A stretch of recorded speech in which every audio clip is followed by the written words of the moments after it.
café de Sèvres.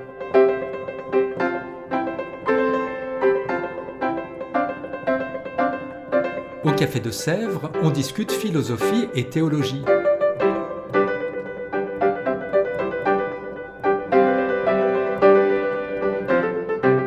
C'est là que chaque semaine, Claire et Isabelle dialoguent avec un enseignant du Centre Sèvres, faculté jésuite de Paris.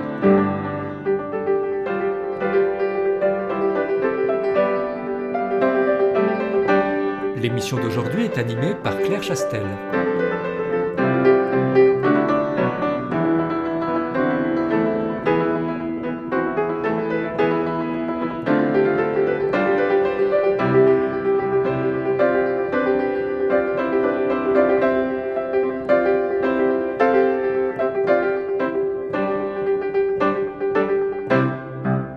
Auditrice, auditeur, bonjour. Qu'est-ce que l'émotion poétique ? Pour répondre à cette question d'esthétique en philosophie, aujourd'hui nous recevons Jean-Pierre Lemaire. Jean-Pierre Lemaire est poète, professeur de lettres émérite au lycée Henri IV et à Sainte-Marie de Neuilly. Il a publié de nombreux ouvrages de poésie et le dernier s'appelle Graduel. Il a été publié cette année. Jean-Pierre Lemaire, bonjour. Bonjour Claire. Alors, qu'est-ce que l'émotion poétique ? Pourquoi faire un cours au sujet de l'émotion poétique particulièrement ? Alors, j'ai été étonné, en choisissant ce thème, de ne pas l'avoir choisi avant. Tellement l'émotion paraît liée par essence à la poésie. Pour moi, on n'écrit pas un poème sans émotion. Voilà, mais il y a eu beaucoup de malentendus autour de l'émotion poétique. Dans les années 70, c'était presque un gros mot de parler d'émotion poétique. Voilà, parce que ça paraissait synonyme de sentimentalisme, d'immaturité, ce qui contribuait malheureusement à confiner la poésie dans l'adolescence, soit pour en écrire, soit surtout pour en lire. Bon, aujourd'hui encore, la poésie souffre de cette image qui la confine, je dirais, dans l'idée que c'est une expérience liée à une certaine immaturité, incapable de porter le poids d'une vie. Bon, alors quelqu'un comme Ungaretti a rassemblé toute son œuvre sous le titre « Vie d'un homme », ça dit bien que la poésie peut embrasser le tout de l'expérience. Le sous-titre des Contemplations, c'est « Mémoire d'une âme ». Donc voilà, la poésie est liée à l'émotion, mais la poésie est adulte. Est-ce que la poésie, elle souffre pas plus de l'idée qu'elle est difficile d'accès, justement, plus que du fait qu'elle est sentimentaliste aujourd'hui ? Oui, et c'est une idée un peu étrange. Parce que, bien sûr, il existe des poètes difficiles d'accès, mais le langage poétique peut être très simple. Si vous lisez du Nerval, en tout cas les poèmes des Odelettes, Une allée du Luxembourg, par exemple, où il raconte la rencontre d'une jeune fille, la compréhension est immédiate. Alors, je crois qu'effectivement, la disposition sur la page peut faire peur, parce qu'on se dit « Ah, c'est de la poésie ». Mais la poésie, en même temps, je dirais, elle devrait nous attirer parce que c'est un rapport direct au réel. La poésie ne passe pas par la fiction, contrairement au roman, contrairement, pardon Claire, au théâtre. La poésie ne raconte pas d'histoire, elle dit directement le réel, c'est-à-dire ce qui nous arrive dans la vie. Donc, on devrait y aller voir, à mon avis. Et alors, cette question de l'émotion poétique, dans ce cours, vous allez partir de quels auteurs ? Peut-être d'abord de quel auteur, le premier ? Alors, le premier que je voudrais aborder, c'est un poète du XVIe siècle, un Lyonnais, Maurice Sèvres, qui a écrit notamment un très beau recueil à la gloire de la femme aimée, d'Élie. Et je voudrais l'aborder, ce recueil, parce que l'émotion de la rencontre a déterminé pour lui à la fois toute sa vie et la forme poétique qu'il a choisie. Toute sa vie, parce que à partir du moment où il a reçu le trait de l'archer qui venait des yeux de la femme aimée. Eh bien, comme il le dit, en sa beauté gît ma mort et ma vie. Voilà. Sa vie est devenue une sorte de lieu clos où souffrance et joie se confondent. Il met au début de son recueil « souffrir, non souffrir », et c'est une formule qu'il reprend à la fin. Et vie et mort se confondent. En sa beauté gît ma mort et ma vie. Et je trouve ça bouleversant que l'amour devienne une expérience qui porte ce sceau de l'absolu. Donc oui, bien sûr, il y a émotion. Auparavant, il disait « libre vivez en avril de mon âge ». Et voilà, jusqu'à la rencontre. Mais c'est une émotion qui a marqué, en quelque sorte, toute sa vie et toute son œuvre. Il écrit des poèmes qui sont des dizains décasyllabiques, donc des carrés de 10 unités de côté. Et ce carré montre bien que c'est un lieu où l'on demeure. Ce n'est pas un lieu dont on cherche à s'échapper. C'est un peu la licorne dans son enclos, comme on le voit dans la dernière des tapisseries de la Dame à la licorne au musée de Cluny. Donc c'est un lieu qu'il veut garder, en tout cas enserré, quoi. Lui, son endroit de poème, c'est un lieu où il veut garder l'amour et l'émotion. Voilà, voilà. Et après lui? Alors après lui, eh bien, j'évoquerai sans doute Nerval, dont on parlait tout à l'heure. Voilà, lui aussi a eu sa vie totalement marquée donc, par la rencontre d'Eugénie Collomb, une actrice dont il était amoureux. Mais c'est une rencontre qui s'est superposée à d'autres qui viennent de l'enfance. Et pour composer la figure unique d'une femme, alors d'une femme qu'il a perdue, puisque Eugénie Collomb est morte, mais qu'il tente de retrouver par la poésie. Et la poésie est une sorte de rite pour lui, où en passant par le mythe d'Isis et d'Osiris par exemple, il tente de retrouver en quelque sorte l'éternité de cet amour. Parce que pour Nerval, le temps est quelque chose de cyclique, qui ramène l'ordre des anciens jours, comme il dit. Ce cycle du temps qui ramènera la figure de la femme aimée, où d'ailleurs la figure de la femme aimée se superposera, je dirais, à celle de toutes les femmes qu'il a rencontrées pour composer une figure unique. C'est ce qu'il évoque dans son récit Aurélia. Et ce qui imite en quelque sorte ce cycle du temps qui lui permet de retrouver la femme aimée, de se retrouver lui-même d'ailleurs, dans son essence d'amant éternel. Un poème commence par « La 13e revient, c'est encore la première », par imitation de l'heure marquée sur le cadran des horloges, où effectivement la 13e heure, c'est la première. Et cette forme cyclique, ce qui la reproduit, ce qui permet de la vivre en quelque sorte d'avance, c'est le poème. Cette chanson d'amour qui toujours recommence, comme il dit dans l'un des poèmes des Chimères. Mais l'émotion poétique, c'est toujours une émotion amoureuse ? Non, bien sûr. Voilà, nous parlions tout à l'heure d'un petit haïku japonais. Alors là, c'est un poème de printemps.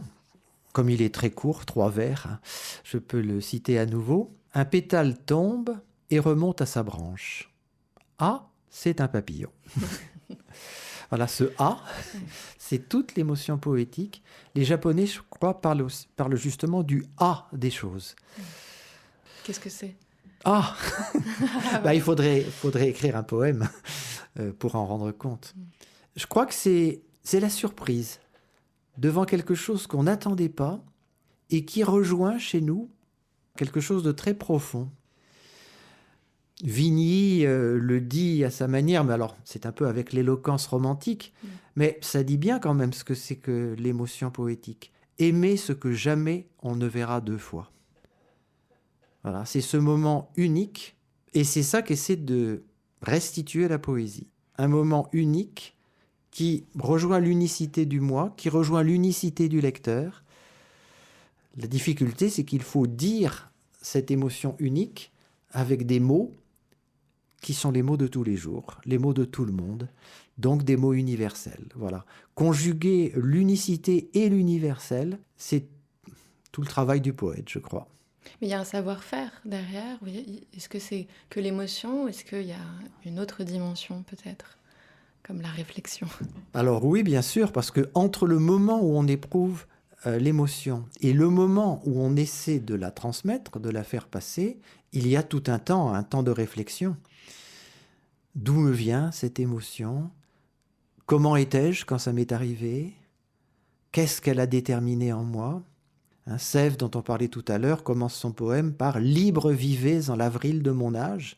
Voilà, c'était le printemps, c'était une sorte d'Éden, jusqu'à ce que la rencontre amoureuse fige le temps. Et dès ce jour, continuellement, en sa beauté, gît ma mort et ma vie. Donc il y a un avant, propice donc à une réflexion. Il y a aussi toute une réflexion sur les moyens du langage pour restituer cette émotion. Et le poète se plaint régulièrement, surtout les poètes de la modernité, de l'inadéquation de ce langage. C'est Bonnefoy qui essaie d'évoquer la figure de son père dans un poème très émouvant, c'est dans Les planches courbes. Et chaque strophe se termine par je ne sais que dire, je ne sais comment dire. Et il termine son poème en disant j'aurais barré 100 fois ces mots en vers, en prose, et je ne peux faire qu'ils ne remontent en moi. Donc il faut écrire. Mais l'émotion poétique est un défi au langage, parce qu'elle précède le langage, qu'elle le déborde. Et le langage fidèle, je crois, doit aussi parler de son inadéquation, de son impuissance. Un poète, quand il commence à écrire, est toujours un alphabète. Et dans la poésie plus contemporaine, on retrouve cette... vous l'avez déjà évoqué, mais par exemple chez Philippe Jacotet, on en a parlé tout à l'heure, comment ça se manifeste, cette émotion poétique, et le rapport qu'il a du coup au langage qu'il développe, lui? Alors, Jacotet est éminemment le cas, justement, où la poésie se fait réflexion, toujours en vue de l'émotion poétique.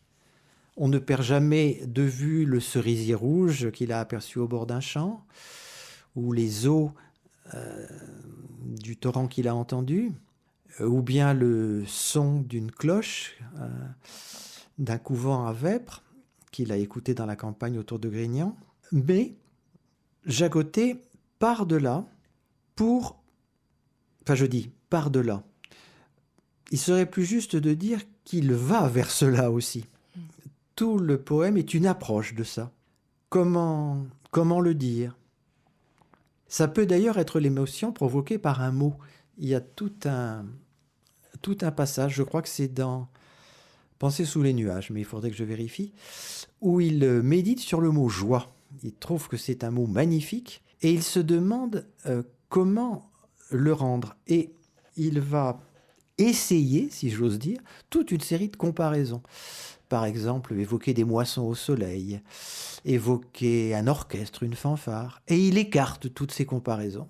Il dit que ça n'est pas ça, ça n'est pas ça, ça n'est pas ça.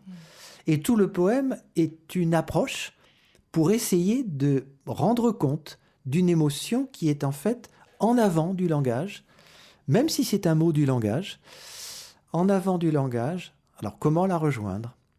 Alors il fait pour ça appel à des comparaisons, il fait appel à ses souvenirs poétiques, Hölderlin, Goethe, Gustave Roux, ou à des souvenirs musicaux. Il fait appel à tel madrigal de Monteverdi, à du Couperin. Voilà. Et c'est dans tout ce travail d'approche que le poème se développe. Et peut-être une dernière question. Jean-Pierre Lemaire, vous êtes professeur de lettres, mais vous êtes aussi et surtout peut-être poète. Et vous, dans votre travail de poète, comment vous traverse l'émotion poétique? Qu'est-ce que c'est? Est-ce que c'est différent de la lire ou de l'écrire, notamment? Ah, c'est une question difficile. Dans mon travail de poète, je dirais que j'ai une approche artisanale des choses. Bien sûr, j'éprouve l'émotion poétique quand je l'éprouve. Mais quelquefois, c'est ce qui m'arrive en ce moment, on peut passer des mois, voire des années, sans la retrouver. C'est quelque chose qui est donné au départ. Quand c'est donné, on sait que le poème s'écrira. Mais tant que c'est pas donné, c'est pas la peine de se mettre à écrire. Et puis, quand c'est donné, donc on tâtonne pour essayer de la faire éprouver au lecteur, je dirais sans la perdre, sans la défigurer. Et ça, c'est un travail d'artisanat. On essaye des rythmes, on essaye des sonorités, on fait la chasse au cliché, parce que le cliché la banaliserait. On tâche en même temps de rester très simple. Voilà. Donc, on fait ce travail-là. Quand on tâche d'expliquer un poème, c'est un peu différent. On essaie aussi, comme en écrivant un poème, de la faire ressentir aux étudiants. Mais le poème est déjà écrit. Donc c'est une grande facilité. Le poème est déjà écrit et on essaie simplement, en expliquant le poème, de remonter à travers les mots du poète à la source qui l'a inspiré. C'est comme ça que je concevais mon travail de professeur.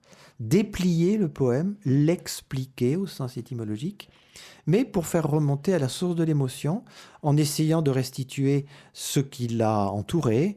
On peut faire appel à la biographie, ce qui l'entoure littérairement, on le situe dans son contexte, et puis la manière dont les rythmes, dont les sonorités ont été choisis pour la faire éprouver. Voilà. Remonter à la source de l'émotion poétique. Merci beaucoup Jean-Pierre Lemaire de nous avoir partagé cet apéritif de ce cours qui va être merveilleux. Donc c'est l'émotion poétique du 10 février au 31 mars. Merci infiniment d'être venu à Café de Sèvres et puis à une prochaine fois, on espère très fort. Merci Claire. Au revoir.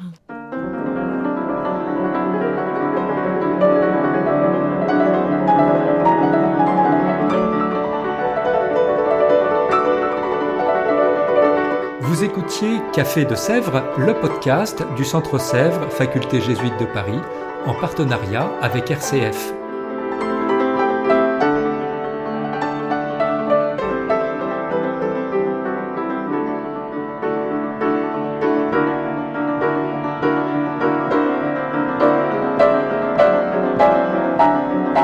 Pour ne rater aucun épisode, abonnez-vous sur votre application préférée. Spotify, Deezer, Apple Podcast ou Google Podcast.